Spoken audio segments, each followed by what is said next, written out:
with Intention podcast where we bring you stories from around the globe.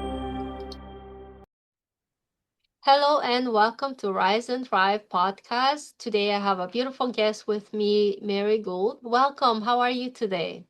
I'm great. How are you? I'm very good. Thank you so much for being here with me today. I'm so excited as always.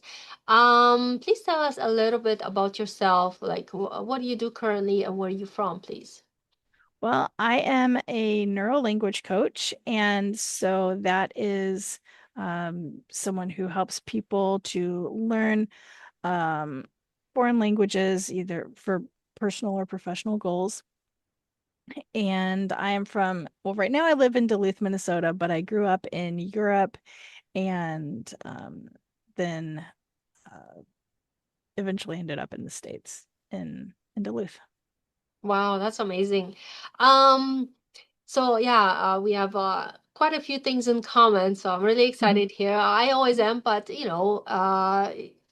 anyhow. So you've lived in three countries, like you've mentioned, and studied more than 14 languages. When I saw that, I was Yes, like, that's right. wow, that's amazing.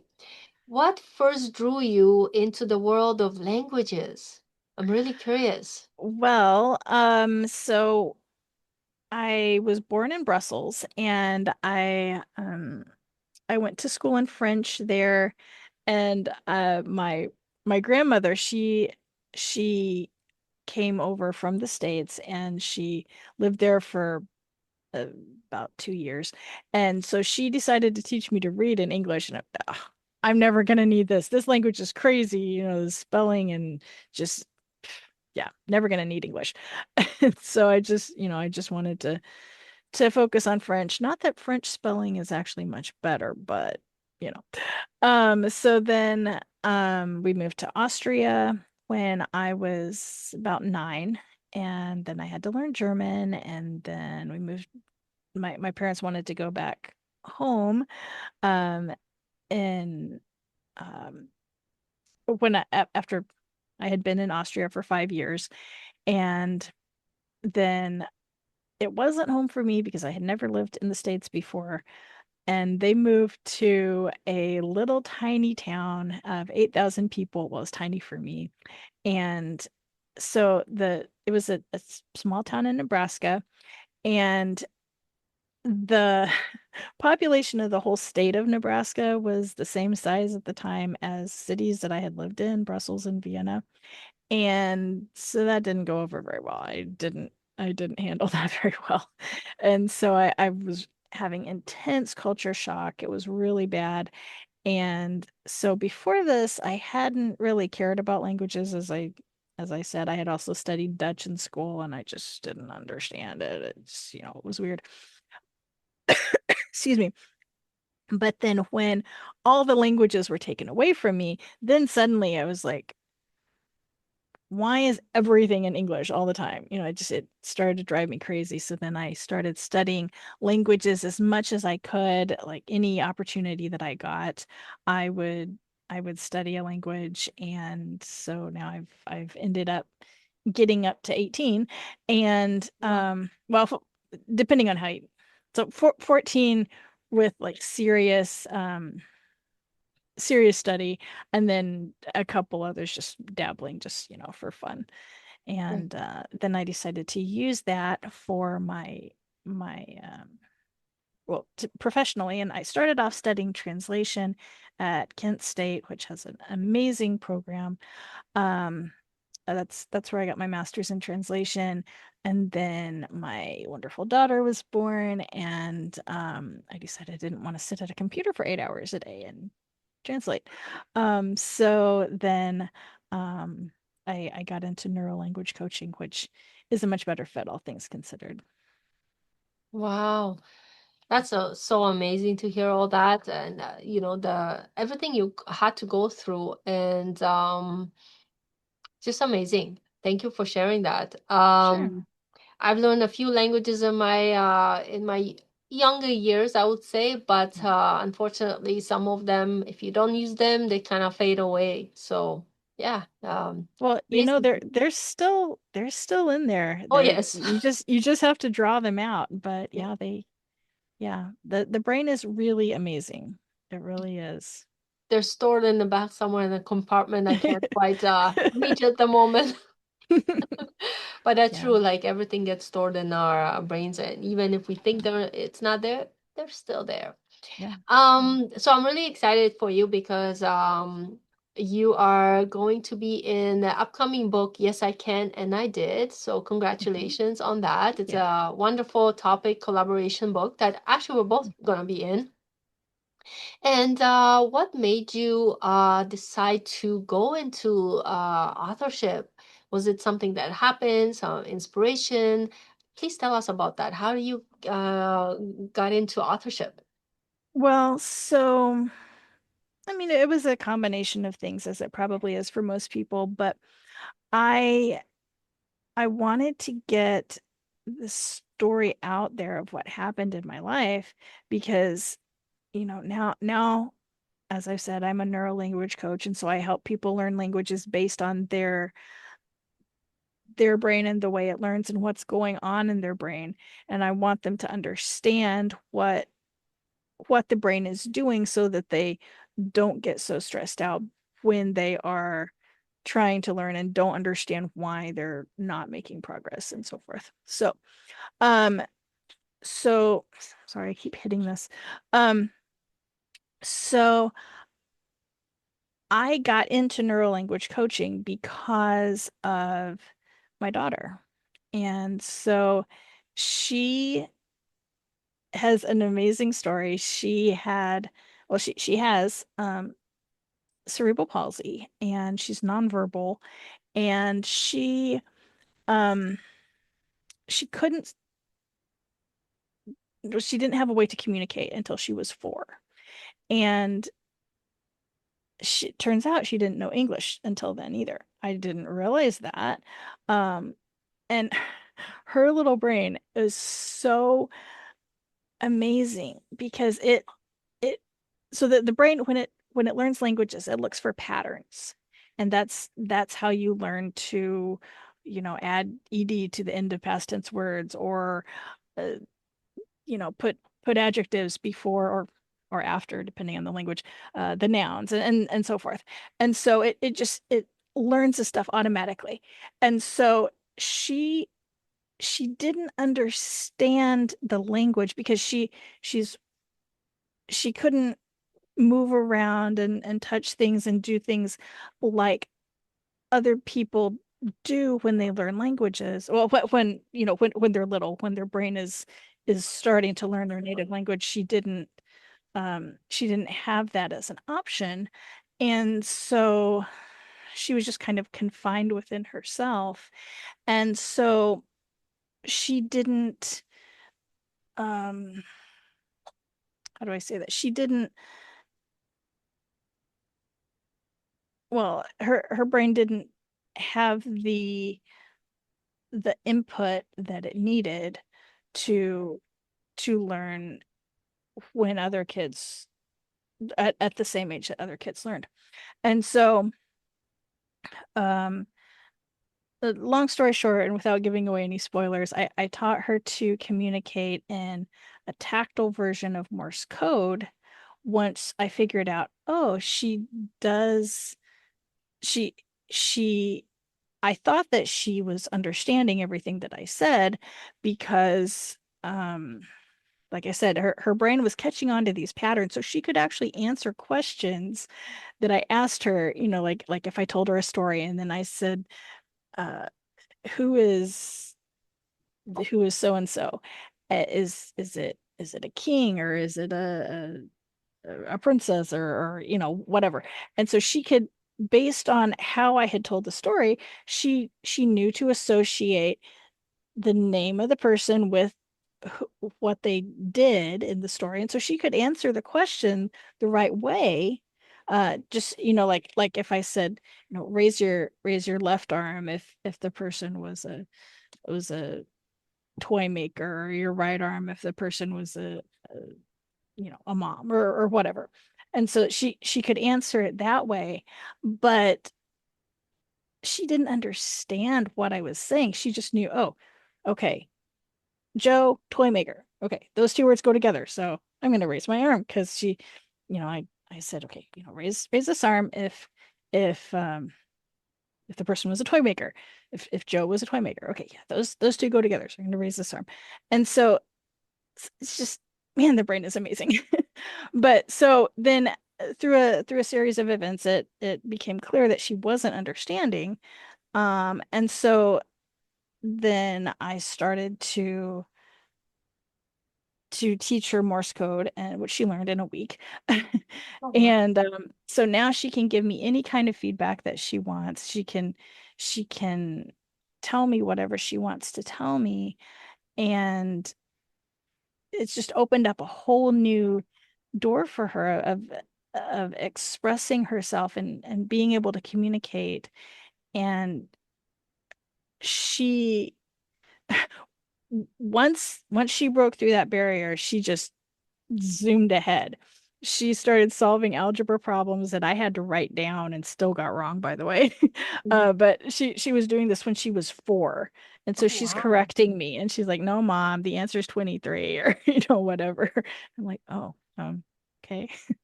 So, yeah, she's a pretty amazing little girl.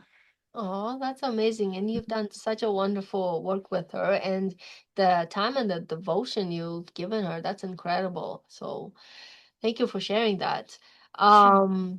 So you also founded Language of Hope. What does Mhm. hope then mean to you in the context of language learning? That's a great question. So, it means everything. I mean, the it's really my whole purpose because the the people that I work with, well, I mean, if you can do everything all yourself, then you do, right? Or if you think you can. But if you once you notice, okay, I'm starting to have trouble or I have been having trouble and I'm not able to figure out how to get past this point, whether it's you freeze up because you're nervous when you have to talk in front of people in another language, or you you just can't remember the vocabulary, or you grammar is terrible and you're just super afraid of it, or whatever the reason is, there's some reason that you reach out to somebody and maybe Duolingo isn't cutting it for you or whatever. And I have so many people that come to me because they've been working with Duolingo and it's just not working. And um so everybody has some kind of problem with their language learning or their expression in another language, or I mean, even if you're at a very high level, there's still going to be a difference in your native language and your acquired languages. So, um, so the reason that I am that my company is called Language of Hope is because it is uh my message is your brain is really, really smart. It really is.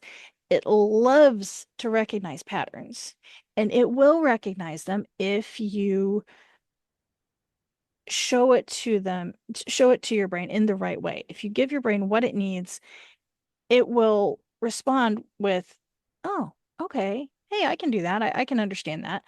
And so there's so many people, especially in North America, who have had some kind of negative experience, and they feel like they can't learn a second language. I've had so many people tell me that. And it makes me cringe every single time because they they obviously learned a language or they wouldn't be able to tell me that in the first place, right? Mhm. So their brain is capable of it, but they just need to be given the hope that it's actually possible for them. And again, by understanding what's going on in the brain, it allows people to work with the brain instead of work against it. And if I can just say, sitting in a classroom staring at a textbook is not going to get you there. It's just that that's not a anything close to the most productive way to learn a language. So, Hmm. If I may backtrack a little bit, for listeners who may not be familiar with this topic too much, what makes neural language coaching different from traditional language coaching? um, well, so there's if I can broaden the question a little bit more even, you have language teaching, you have language coaching, and you have neuro language coaching. So language teaching is you're in a classroom, your teacher decides what you study, you you get tested on it or at least evaluated or whatever, and you're in frequently, not always, but you're frequently with a group of people, which limits your exposure to speaking and or doing things that you want to do, or that you need to do to continue developing. And it's just it's well, two things. One thing is it's from the teacher's perspective. And the other thing is classes are designed to produce grades, not to produce language in the learner's brain. And I mean that sounds kind of pessimistic, but I mean ultimately if you're in a university, uh, what the university needs is what grade did you get? And the teacher then has to submit that. And I've taught in a university. I've taught German. And that's what I had to do. I knew, this person needs to do such and such to get better, but all my other students, they they have needs too. And so I can't focus just on one person. So I mean, you can have single um private language lessons, and those are a little bit different, but still you decide what you're going to talk about. And I mean, from the perspective of a teacher, you decide what you're going to teach your student, and which vocabulary and blah blah blah. And so that's teaching, right? Then you have language coaching, which is um basically you are you want to learn a language, you go to a coach and you say, help me do it. I am, sorry, I am going to be responsible for my own learning, and I just want you to guide me, right? So, I mean, it's basically like any other kind of coaching, only based on languages. So, um, the the main difference between neuro language coaching and regular language coaching is that in neuro language coaching, yes, we do make sure that the coachee has the the motivation and the I don't know that responsibility is really the word that I want to use, but the takes ownership of the learning and does things in the way that they think is best, and all of those things. But we continuously pour into them, this is what's going on in your brain.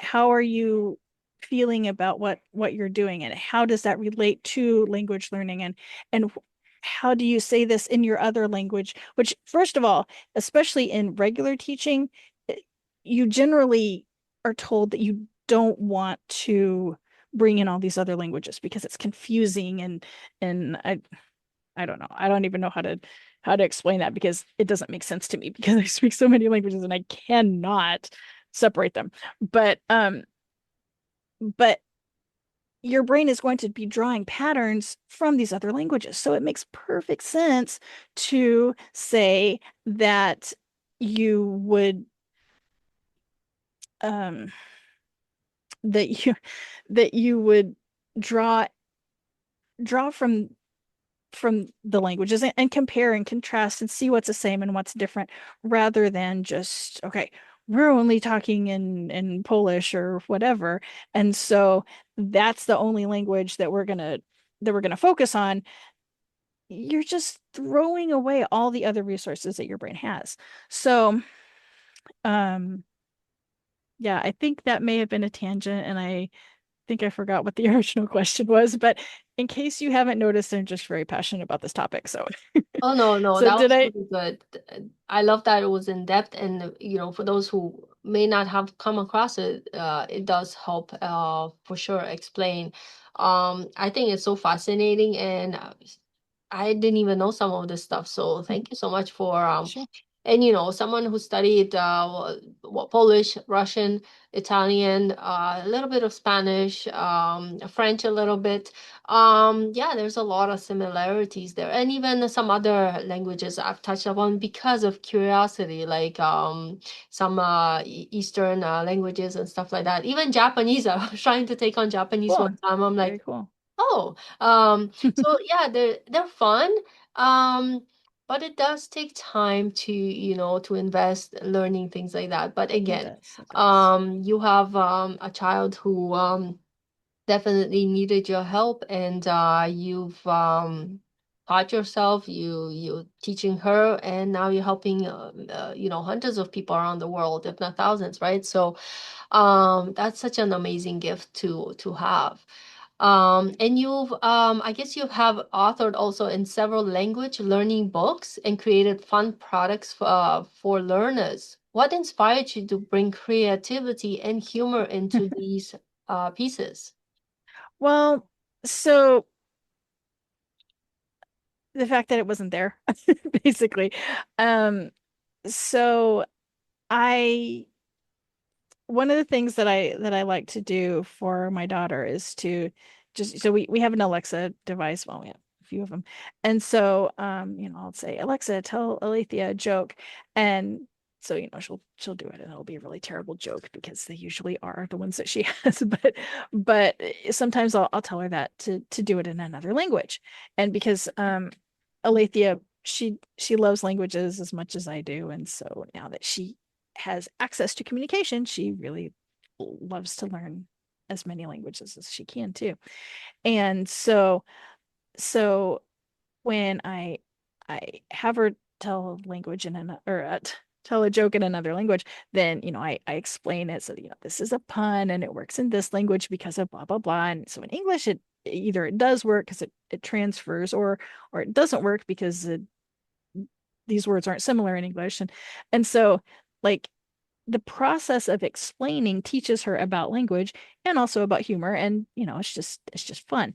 So the book that I'm working on right now is uh teaching language through humor, and so that's not the title. I haven't decided on the for sure title yet, but um but yeah, so I'm working on a series of books um that has jokes of different kinds of jokes, like puns and riddles and just like signs and things, different types of ways to have your brain connect in different ways to the language. And so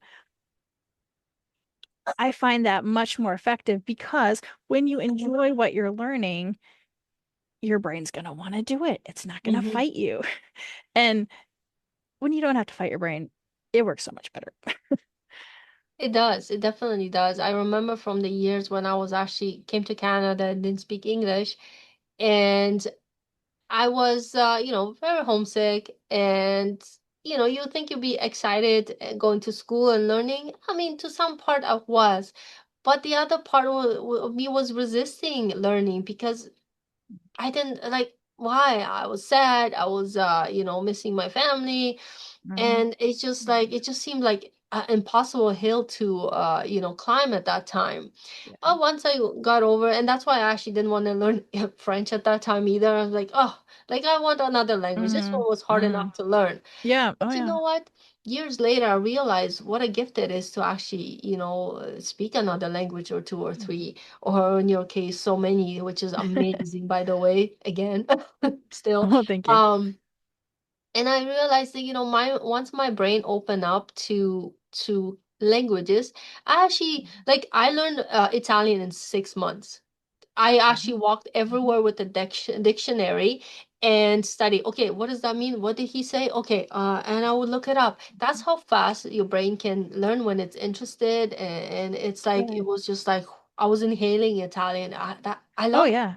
And Yeah, I'm then, sure. I'm yeah, sure. and at first when I heard about French, I was like, oh my goodness, that seems impossible to learn. Mm-hmm. But then years Mm-hmm. later, after learning Italian, and because I had ambition and I wanted to learn, my mom was Right. like, yeah, give it to me. I want Mm-hmm. to learn. And I started Yeah. picking Yeah. up French.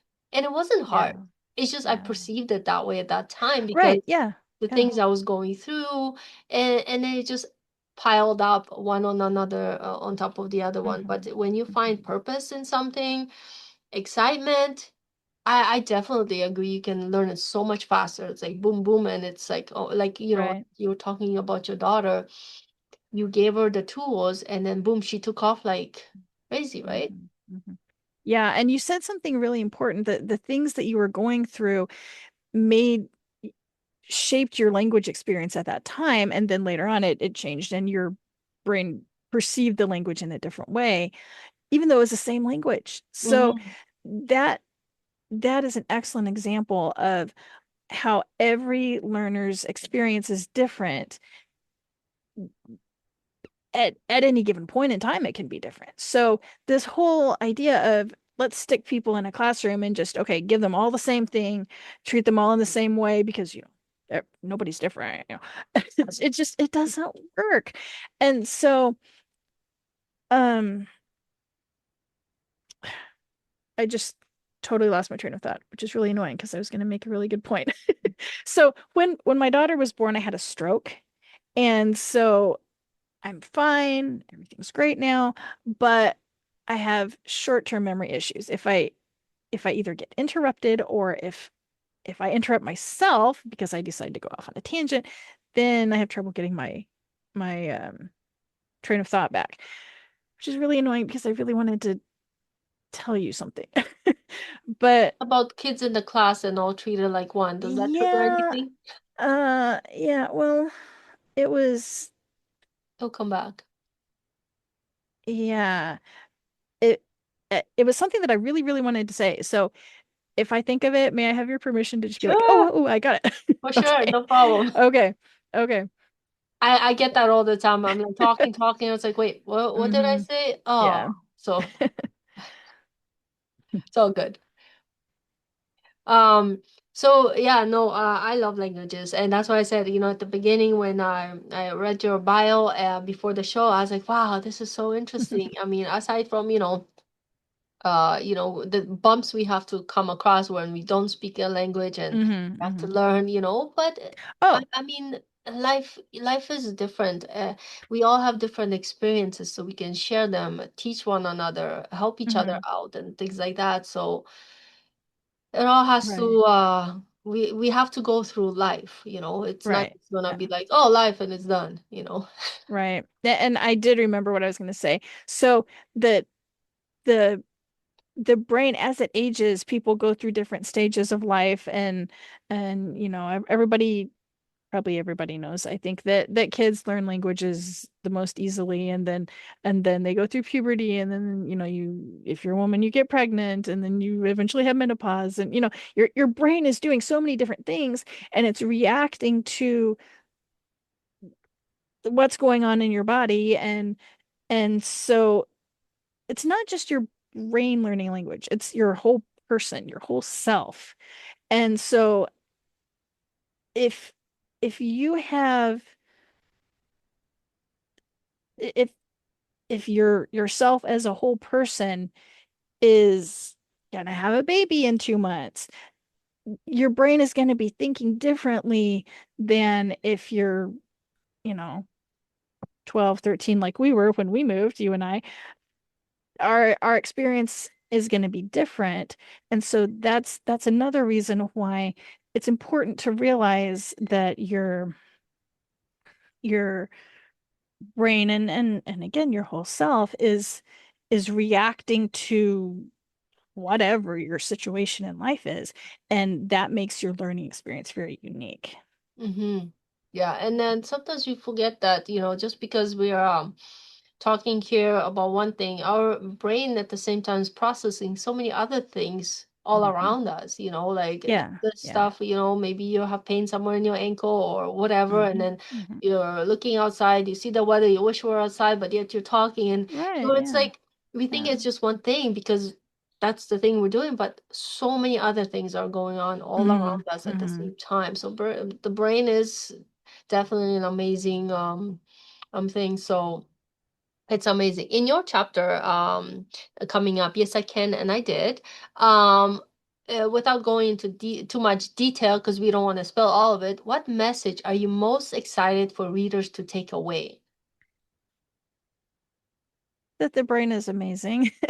And that I mean really I think I've pretty much already said all this, but that that the brain is capable of learning even under conditions that you wouldn't expect it to be able to. And so and that's whether it's you not expecting it to be able to or other people not expecting it of you. Your brain can do it. It is the most amazing organ that we have in our body. And so if you give it a chance, it'll do it. And maybe you need help. Maybe you just need somebody to teach you Morse code.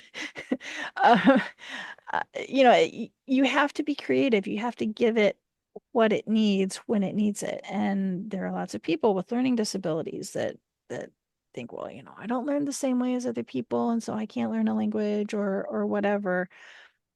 But actually,